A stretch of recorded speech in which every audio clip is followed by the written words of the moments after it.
नमस्कार, मैं शंभू कुमार सिंह और आप देख रहे हैं नेशनल दस्तक। रोज़ मैं आपसे एक वीडियो बनाता हूं, आपसे बातें करता हूं। मुझे नहीं पता आप क्या सोचते हैं, कैसे सोचते हैं, आप पर क्या असर होता है, लेकिन मेरी नैतिक जिम्मेदारी है कि मैं जिस पेशे में हूं उसमें ईमानदारी से तमाम जोखिम लेते हुए, चाहे वो जान का जोखिम हो, करियर का जोखिम मैं पहले उठा चुका हूं और अब एक नागरिक के तौर पे जो जोखिम है वो भी उठा रहा हूं, लेकिन आपसे बात करता हूं रोज़। इतनी सारी घटनाएं होती हैं इस देश में कि क्या बताऊं, आप कल्पना नहीं कर सकते। आज बात सबसे पहले राम मंदिर की। राम मंदिर बनाने के लिए लगातार एक प्रोपगेंडा किया जा रहा है। राम मंदिर का पूरा मुद्दा जो है इस देश में हिंदू मुसलमान राजनीतिक मुद्दा था, उसको आडवाणी जी ने हवा दी और उसी राम मुद्दे के मंदिर पर वो राम मंदिर का मुद्दा कब उठा था? जब इस देश में मंडल कमीशन लागू हुआ था। मंडल कमीशन जब लागू हुआ दोस्तों, तो इस देश का जो ओबीसी जो 50 से 52% आबादी है, 60% तक आबादी है, वो राजनीतिक रूप से सचेत हुआ और यूपी, बिहार, बंगाल, तमाम राज्यों में, कई और राज्यों में ओबीसी की राजनीति आई, सत्ता आया। ये बात आरएसएस बीजेपी को पता चल गई कि जब एससी एसटी ओबीसी माइनॉरिटी के लोग पढ़ लेंगे तो वो इस देश में हुक्मरान बन जाएंगे। जो रास्ते में बर्दाश्त नहीं कर पाएंगे और वो मनुवाद, जातिवाद, ब्राह्मणवाद को ख़त्म कर देंगे। और इसीलिए उन्होंने मुद्दा चुना राम मंदिर का। कांग्रेस ने भले ताला खोला था राजीव गांधी ने, लेकिन उसको भुनाया इस देश में वाजपेयी ने, आडवाणी ने, मुरली मनोहर जोशी ने और बीजेपी ने और आरएसएस ने। आप समझिए उस राम मंदिर के मुद्दे पर वो लगातार राजनीति करते रहें और सत्ता के शिखर तक पहुँचे, और आज जब सत्ता में हैं तो राम मंदिर बनने भी जा रहा है। लेकिन अब भी किस तरह से राजनीति हो रही है आपके साथ समझिए। खबर आती है कि बोध गया से एक मॉन्क बुद्धिस्ट जो बुद्ध धर्म के अनुयायी हैं वो मिट्टी दे रहे हैं। प्रचार प्रसार होता है, खबर छपवाई जाती है। अब पता चल रहा है कि वो जनरल कैटेगरी के मॉन्क हैं, तो उनका तो वहाँ कब्जा है। दूसरी खबर आती है कि बाबा साहब की जन्मस्थली महू से मंदिर के लिए मिट्टी लाई जा रही है। आप जाइए, कुछ मत कीजिए। 1956 में बाबा साहब ने बहुत पहले कह दिया था, मैं हिंदू धर्म में पैदा हुआ, ये मेरे हाथ में नहीं था, लेकिन मैं मरूंगा नहीं इस व्यवस्था में, जो सनातन धर्म है उसमें मैं मरूंगा नहीं। और उन्होंने 1956 में बौद्ध धर्म अपनाया और उन्होंने लिखा है उनकी 22 प्रतिज्ञाएं कि मैं किसी ब्रह्मा विष्णु महेश को नहीं मानूंगा, मैं किसी गौरी गणेश को नहीं मानूंगा, मैं कोई कर्मकांड नहीं करूंगा। उसके बाद आपको क्या लगता है? आप फूले, पेरियार, अंबेडकर को जब आप पढ़ते हैं, आपको क्या लगता है? आप हिंदू हैं? चलिए मान लीजिए कि मैं भी हिंदू हूं, आप भी हिंदू हैं, तो ये वर्ण व्यवस्था क्या है? और अगर मैं हिंदू हूं तो मेरे रिजर्वेशन का विरोध कौन करता है? अगर मैं हिंदू हूं तो मेरे पास एससी एसटी ओबीसी के पास बिजनेस क्यों नहीं है? अगर एससी एसटी ओबीसी हिंदू है तो उसके पास स्कूल, कॉलेज, यूनिवर्सिटी में वाइस चांसलर क्यों नहीं है? अगर एससी एसटी ओबीसी के लोग हिंदू हैं तो वो मीडिया में पत्रकार क्यों नहीं है? आज जो केंद्रीय मंत्रिमंडल है, आज जो एससी एसटी ओबीसी के लोग हैं वो फाइनेंस मिनिस्टर, डिफेंस मिनिस्टर क्यों नहीं है? एससी एसटी ओबीसी को बैंकों से लोन क्यों नहीं मिलता है? एससी एसटी ओबीसी माइनॉरिटी के लोग सड़क पर रिक्शा क्यों चलाते हैं, ठेला क्यों चलाते हैं? उनके पास ज़मीन क्यों नहीं है, बिजनेस क्यों नहीं है, व्यापार क्यों नहीं है? वो मीडिया में क्यों नहीं है, वो जुडिशियरी में क्यों नहीं है, वो ब्यूरोक्रेसी में क्यों नहीं है? अगर एससी हिंदू है तो उसको जाति के नाम पर मारा क्यों जाता है? अगर सब बराबर हैं हिंदू तो एक दूसरे से हम बेटी रोटी का संबंध क्यों नहीं रखते हैं? अगर एससी एसटी ओबीसी हिंदू है तो कॉलेज में, यूनिवर्सिटी में हमारे नंबर क्यों काट लिए जाते हैं? हमारे बच्चों को फेल क्यों कर दिया जाता है, चाहे मेडिकल की पढ़ाई हो, इंजीनियरिंग की पढ़ाई हो? ये मत कहिएगा कि ऐसा नहीं होता है। आज एक आईएएस हैं, मैं एक खबर बता रहा हूँ, रिटायर किया है, उनका चिट्ठी पढ़ लीजिएगा आप लोग। ये ऐसा नहीं कि ये सारी बातें मैं बोलता रहता हूँ, मैं वही बोलता हूँ जो इस समाज में होता है। और मैं इस समाज, बस फ़र्क इतना है कि इस समाज का मैं कीन ऑब्जर्वर हूँ, एक पत्रकार के तौर पे मुझे कहना पड़ता है। ये दलित आईएएस रमेश, उन्होंने एक चिट्ठी, आज रिटायर होने के बाद उन्होंने कहा कि 31 जुलाई 2020 को मैं रिटायर हो गया और मैंने आईएएस होने के बाद क्या झेला वो मैं समझ सकता हूँ। थावरचंद गहलोत इसी बीजेपी में मंत्री हैं, सोशल जस्टिस मंत्री, कितने बार राज्यसभा सांसद आए हैं, वो क्या हैं? निर्मला सीतारमण एक बार राज्यसभा की सांसद बनती है और फाइनेंस मिनिस्टर। इसी देश में संतोष गंगवार 6 बार के मेंबर ऑफ पार्लियामेंट, उनको यूपी में मुख्यमंत्री नहीं बनाया जाता है। इसी यूपी में केशव प्रसाद मौर्य, कितने उदाहरण लेंगे आप? प्रधानमंत्री नरेंद्र मोदी हो या एससी एसटी ओबीसी के जो भी लोग हों, जिनकी पूरी नैरिसिंग आरएसएस से होती है, उनको जगह दी जाती है और वो सिर्फ एक रोबोट की तरह काम करते हैं। मैं फिर राजेंद्र सिंह की एक लाइन कह रहा हूँ कि अगर आप SC ST OBC माइनॉरिटी हैं तो आप नौकरी पा सकते हैं, सम्मान से नौकरी नहीं कर सकते। इस देश के जो तमाम संसाधन हैं, चाहे वो बिजनेस है, चाहे वो मीडिया है, जुडिशियरी है, ब्यूरोक्रेसी है, ज़मीन है, यूनिवर्सिटी है, कॉलेज है, पढ़ाई लिखाई है, सब जगह कब्जा करके लोग बैठे हुए हैं। और वो कौन लोग हैं? वही लोग हैं जो आपको हिंदू हैं कहते हैं और दरअसल वो सनातनी हैं।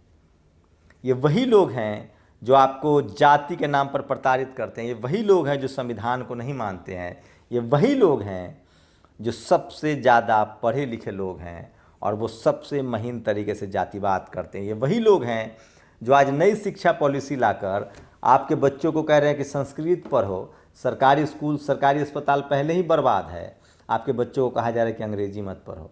ये वही लोग हैं जो कह रहे हैं कि तुम जाके बर्तन बनाओ मिट्टी का, तुम जाके फर्नीचर बनाओ, तुम जाके सब्जी बेचो, तुम जाके बाल काटो, तुम जाके गटर साफ करो, तुम जाके चमड़े का जूता बनाओ।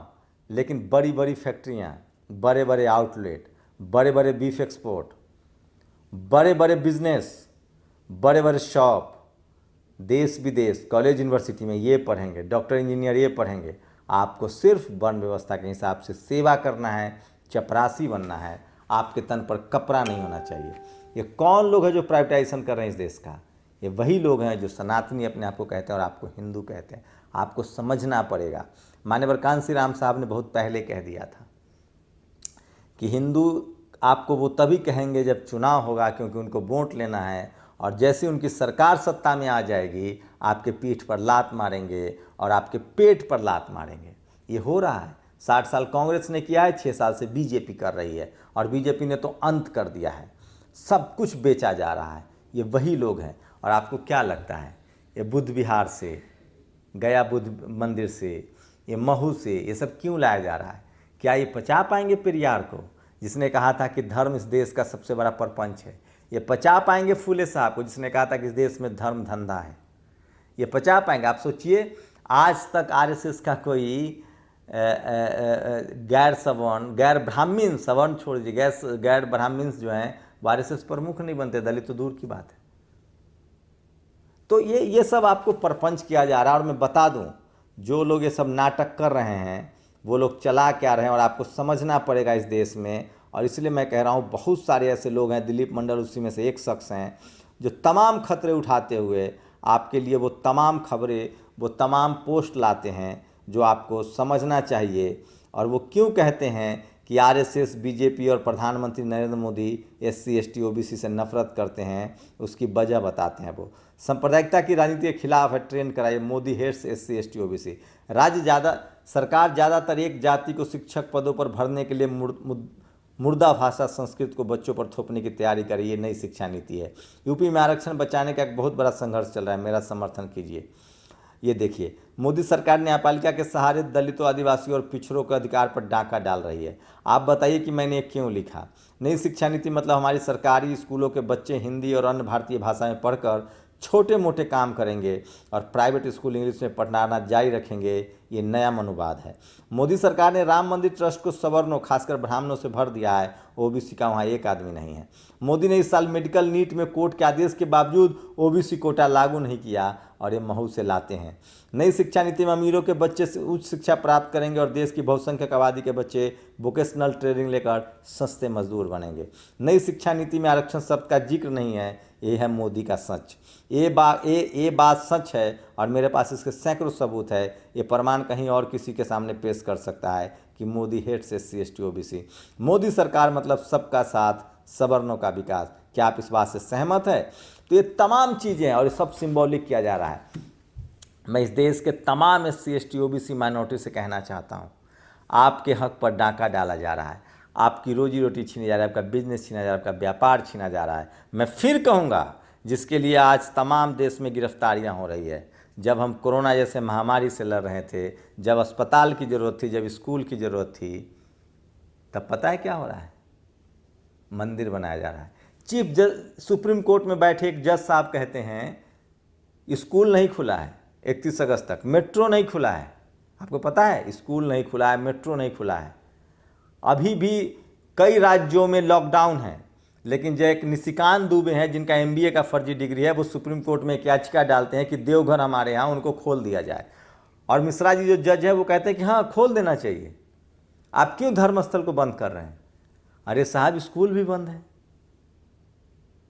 अरे साहब गरीबों का रोजी रोटी बंद है, उसे तो खुलवाइए। तो मैं फिर कह रहा हूं आप लोगों को, बाबा साहब की महू से मिट्टी ले आए या बुद्ध विहार से मिट्टी ले आए, इस फरेब में मत फंसिए। बहुत शानदार मिसाल कायम के इस देश के आदिवासियों ने। सरना स्थल से भी मिट्टी ले जाने के खिलाफ बीजेपी के नेताओं को कटघरे में आदिवासी समाज ने किया है और साफ साफ पंचायत करके कहा है कि बीजेपी के इन 4 लोगों का हुक्का पानी बंद। ये है एकता। वो कह रहे हैं हम हिंदू नहीं है, इस देश में विविधता है।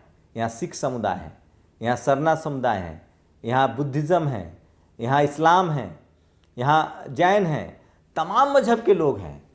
लेकिन सरकारी पैसे पर कौन लोग दुरुपयोग कर रहे हैं, सरकारी प्रोपगेंडा कौन लोग फैला रहे हैं, आपको समझना पड़ेगा। मैं इसीलिए कह रहा हूँ भारत विविधताओं का देश है। और आप जब इतिहास की बात करेंगे तो मुंह मत खुलवाइए।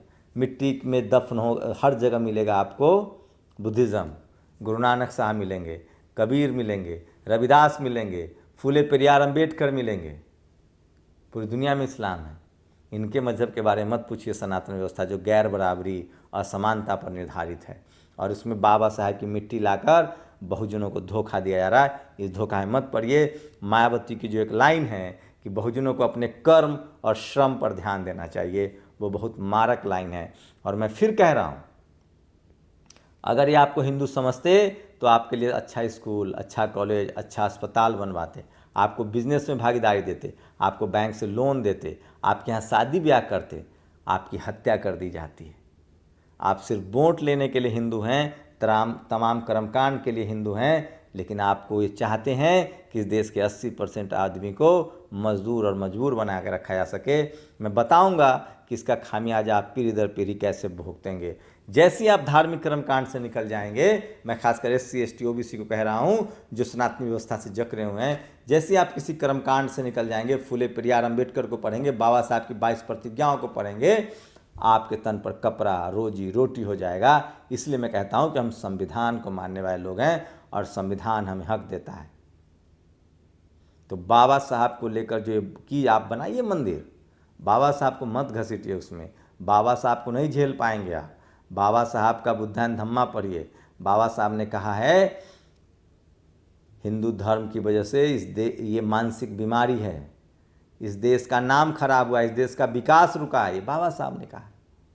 मैं फिर आप लोगों से आग्रह कर रहा हूँ, जो बहुजन समाज के लोग हैं, जो SC ST OBC माइनॉरिटी के लोग हैं, वो अपने बच्चे को स्कूल, कॉलेज, यूनिवर्सिटी पर ध्यान दीजिए, नहीं तो आपके अधिकार लूटे जा रहे हैं, आपके सारे अधिकार छीने जा रहे हैं, PSU कंपनियाँ बेची जा रही है और आपको सिर्फ मंदिर के नाम पर फंसाया जा रहा है। इसमें सबसे बड़ी भूमिका मीडिया की है। सोचिए कि एक लोग सुसाइड कर रहे हैं। दिल्ली में एक पत्रकार हैं, उन्होंने सुसाइड कर लिया है। आप भरोसा करेंगे?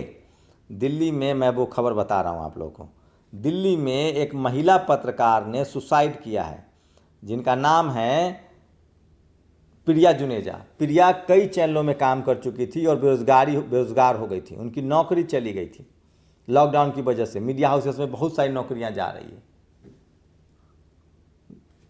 नोएडा में आत्महत्या हुई है, भागलपुर में आत्महत्या हुई। लोगों के पास रोजगार नहीं है, बिजनेस नहीं है, 10 करोड़ लोग बेरोजगार हो रहे हैं। कोई बात कर रहा है टीवी अखबार वाला? अपने लोग की मौत की बात नहीं कर रहा है, इसको मसाला चाहिए सुशांत सिन्हा में, उसकी बात कर रहा है। आप सोचिए कैसे देश में आप रह रहे हैं। मैं एक खबर बता रहा हूँ, 40 लोग आंध्र प्रदेश में 14% died after consuming hand sanitiser. ये बताइए, मैं बहुत बाद अखबार पढ़ रहा हूँ। 14 लोग मर जाते हैं सैनिटाइजर पी के। वो पानी और कोल्ड ड्रिंक्स में सैनिटाइजर पी। क्या ये PhD लोग थे, MBA किए लोग थे? नहीं, ये सब हिंदू थे, गरीब थे, लाचार थे, SC ST OBC थे, पढ़े लिखे लोग नहीं थे। अगर पढ़े, आपने कभी सुना है किसी पढ़े लिखे आदमी ने? एक और खबर बता रहा हूँ, ये पंजाब की खबर है। 38 लोग लीकर जहरीली शराब पीने से मरते हैं। एक भी इसमें MBA और मास्टर किए नहीं होगा। आपको इसीलिए कर्मकांड में फंसाया जाता है कि आपकी सोचने की ताकत खत्म हो जाए। शराब तो सब पीते हैं, इस देश में सारे अमीर शराब पीते हैं, लेकिन उनको पता है कि क्या पीना चाहिए। लेकिन जो गरीब है, मजबूर है, मजदूर है, ये जितने लोग मरे हैं, इन सबको धर्म के बारे में पता है, पूजा पाठ पता है, लेकिन इनको पढ़ने, इसीलिए कॉलेज यूनिवर्सिटी में नहीं जाने दिया जाता है आपको। इसलिए नई शिक्षा एजुकेशन पॉलिसी आई है कि आप ITI करें, आप मैट्रिक पास कर जाएं, आप हिंदी पढ़ें, आपको रोजी रोटी ना मिले। इनके बच्चे पढ़ेंगे जियो यूनिवर्सिटी में, पढ़ेंगे ऑक्सफोर्ड, ये इनके पास पैसा ही अपने बच्चों को विदेश पढ़ाते हैं। आपके गरीब बच्चे केंद्रीय विद्यालय में संस्कृत पढ़ेंगे, 5वीं क्लास तक आपको नौकरी मिलेगा। आप बताइए ना, इस देश में जो नौकरी कर रहे हैं, पूछिए इन नेताओं के बच्चे कहाँ पढ़ते हैं? संस्कृत पढ़ते हैं। मैं फिर कह रहा हूँ, आपके बच्चों पर लादा जा रहा है। अगर आज मंदिर के बदले स्कूल होता तो 50 लोग कच्चा शराब ने, जो पढ़ा लिखा आदमी है वो शराब पीता है तो उसके पास संसाधन है। आज अमीरों के लिए अस्पताल है, गरीबों के लिए क्या है? अस्पताल की व्यवस्था नहीं है, आज बार है। ये जो 14 लोग मरे हैं सैनिटाइजर पी के, ये सब के सब बहुजन समाज के लोग होंगे और गरीब होंगे जो स्कूल नहीं गए होंगे, लेकिन होंगे हिंदू। ये जो 38 लोग शराब पीने से मरे हैं, ये सब के सब बहुजन समाज के लोग होंगे, गरीब होंगे, पढ़े लिखे नहीं होंगे। आपको इसीलिए पढ़ने लिखने नहीं दिया जाता है। आपके मोहल्ले में इसलिए कच्ची शराब की दुकान खोली जाती है। इस देश का सबसे बड़ी विडंबना है कि इस देश में आज भी 10% ऐसे लोग हैं जो नहीं चाहते हैं कि इस देश के लोग सब तरक्की करें और ये देश बेहतर बने। वो चाहते हैं कि इस देश में जाति व्यवस्था कायम रहे, वो संविधान नहीं चाहते हैं। कैसी देश की बात करते हो? कैसे भारत माता की जय बोलते हो? शर्म नहीं आती है? जिस देश के 90% लोगों को तुम मजबूर रख रहे हो, मजदूर रख रहे हो, गरीब लाचार रख रहे हो, जाति के नाम पर, सिर्फ जाति के नाम पर, मजहब के नाम पर, कहते हो भारत माता की जय। अगर तुम भारत माता के मानने वाले हो, अगर तुम सबको हिंदू मानते हो, तो दो अपनी संपत्ति में अधिकार, उनके लिए खोलो अच्छे अच्छे स्कूल कॉलेज, उन बच्चों को मौका दो पढ़ने का, लिखने का, खेलने का, कूदने का। कैसे है तुम्हारा राष्ट्रवाद जिसमें गरीब मजदूर जो SC ST OBC के लोग हैं वो भीख मांगने को मजबूर हैं, वो मेहनत मजदूरी करने को मजबूर हैं, और तुम हंस रहे हो, अट्ठाहास कर रहे हो? तुम्हारी रोजी रोटी चलती होगी मंदिर से, हमारी नहीं चलती है। हमारा मेहनत करना पड़ता है, हमें श्रम करना पड़ता है। डालोगे मायावती को जेल में जिन्होंने कहा है कि बहुजनों को मंदिर से दूर रहना चाहिए, उनको श्रम और श्रम पर मेहनत करना चाहिए? डालो उनके जेल। मैं फिर कह रहा हूँ इस देश के बहुजन समाज से, मैं किसी को बदलने नहीं आया, मैं इस देश के SC ST OBC माइनॉरिटी को कहता हूँ, बाबा साहब फुले, पेरियार, अंबेडकर, लालू, कांसीराम, मायावती को पढ़िए, समझिए। आपके अधिकार छीने जा रहे हैं, आपको हिंदू कहकर बड़गलाया जा रहा है और आपको सिर्फ दंगे में इस्तेमाल किया जाता है, आपका सिर्फ वोट लिया जाता है। और जब नीति बनाने की बारी आती है तो 2 दिन में गरीबों को आरक्षण, अमीरों को आरक्षण दे दिया जाता है, सवर्ण समाज को। सुप्रीम कोर्ट से आपके खिलाफ सारे फैसले आ रहे हैं। आपके बच्चे के लिए स्कूल नहीं है, अस्पताल नहीं है। कौन अमीर मर रहा है कोरोना में? कौन अमीर फंसता है बाढ़ में? क्या शहर में बड़े रहने वाले अमीर अंबानी अडानी मर रहे हैं? इसलिए मैं कह रहा हूँ स्कूल अस्पताल मांगिए, वो है आपका मुद्दा। ये टीवी अखबार के फरेब में मत पड़िए, नहीं तो आप जहरीली शराब से, तो कभी भुखमरी से, तो कभी गरीबी से, तो कभी लाचारी से मरेंगे। और हमारे जैसे लोग बोलते बोलते पागल हो जाएंगे और कुछ नहीं होने वाला। मैं इसलिए कह रहा हूँ इस देश के बहुजनों, जागो, समझो, किताब उठाओ, अखबार उठाओ, अंग्रेजी पढ़ो। तुम्हारे बच्चे के लिए अब नई तमाम कर्मकांड के एकदम तय है कि ये सरकार चाहती है, RSS चाहती है कि किसी भी कीमत पर इस देश के बहुजनों को स्कूल जाने से रोक दिया जाए। तुम्हारे बाप दादाओं को स्कूल जाने से रोक दिया गया था। एक रामानंद सहनी है, हम साथ पढ़ते थे, वो कपड़े की फैक्ट्री में कोई काम करते हैं और आज बहुजन आंदोलन को समझ रहे हैं। उन्होंने बहुत शानदार पोस्ट लिखी और मैं चाहता हूं कि मैं आप लोगों को वो पढ़ के सुनाऊं, जो बहुत ही शानदार है और सबको समझना चाहिए। सबको समझना चाहिए कि किस तरह से अगर आप पढ़ेंगे नहीं, लिखेंगे नहीं, समझेंगे नहीं, तो आपके साथ पीढ़ी दर पीढ़ी यही होता रहेगा। ये बहुत ज़रूरी है। ये देखिए, मैं आपको कुछ शिक्षा का ही कमाल है, मानव का जीवन स्तर सुधरा है, वरना पूजा पाठ तो सदियों से चला आ रहा था। ये वही लिखते हैं। आप बताइए, कोई है आपके पास इस सवाल का जवाब? एक उनका और पोस्ट पढ़िएगा। ये अगर राम मंदिर की जगह राम जी के नाम पर अस्पताल या विद्यालय बन जाते तो क्या राम जी नाराज हो जाते? राम मंदिर का शिलान्यास देश के प्रथम नागरिक और राष्ट्रपति महामहिम रामनाथ कोविंद के हाथ तो क्यों नहीं हो सकता, पूछता है भारत। एक और खबर, एक और उनका पोस्ट है, मैं जरूर पढ़ा दूँ कि आजकल मंदिरों में समानता की बात हो रही है और उच्च शिक्षा संस्थानों में चयनित कुलपतियों, प्रोफेसर, असिस्टेंटों पर नज़र दौड़ाएं तो एक तस्वीर पूरी तस्वीर में साफ आएगी। वो आगे लिखते हैं, बैंक लूटने वाले नौसिखिए होते हैं, असली पेशेवर लोग बैंक खोलते हैं। पूछे बैंक कौन लोग को लूट रहा है, कौन लोग लाखों करोड़ों लोन ले रहा है। बच्चों को किडनैप कर परिवार से फिरौती वसूलने में बहुत खतरा है, तुम स्कूल क्यों नहीं खोल लेते। स्कूल के नाम पर कौन लूट रहा है इस देश को। ऐसे बलात्कार करने में बहुत खतरा है, तुम संत या बाबा बनकर आश्रम या डेरा या मंदिर क्यों नहीं बनाते। मूर्खों को अपने अपराध में इस्तेमाल करने में बड़ी दिक्कत होती है, तुम धर्म रक्षा संगठन क्यों नहीं बनाते। ऐसे ही सबको मूर्ख बनाना बहुत मुश्किल है, तुम किसी ऋषि के नाम से धर्मशास्त्र क्यों नहीं लिखते। है कोई जवाब आपके पास। मैं फिर कह रहा हूँ, अगर आप पढ़े लिखे होते तो सैनिटाइजर पी के नहीं मरते।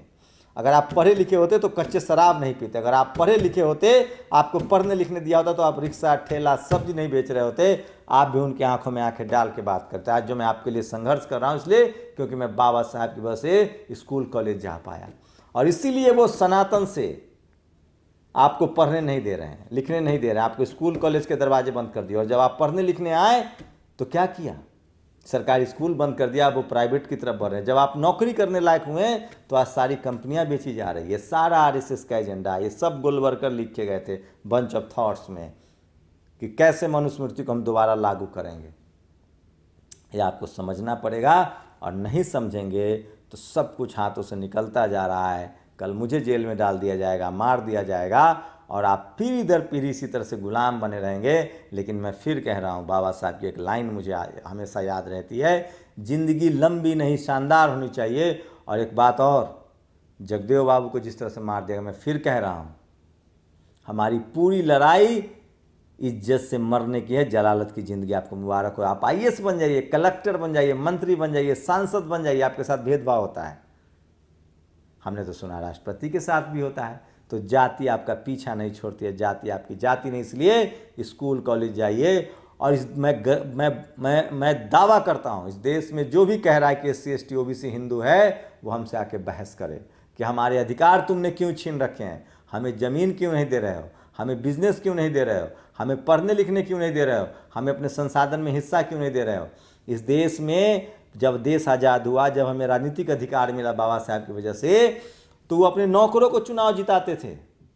जब हमने वोट डालना शुरू किया तो वो बूथ लूटने लगे, और जब हमने बूथ लूटने को भी रोका और मान्यवर साहब ने कहा कि जिसकी जिसकी संख्या भारी उसकी उतनी हिस्सेदारी, वोट हमारा राज तुम्हारा नहीं चलेगा, नहीं चलेगा। जब जगदेव बाबू ने कहा कि 100 में 75, 100 में 80 शोषित है, शोषित और है, और शोषितों को उसका अधिकार दीजिए, तब जाके इन लोगों ने EVM ले आया।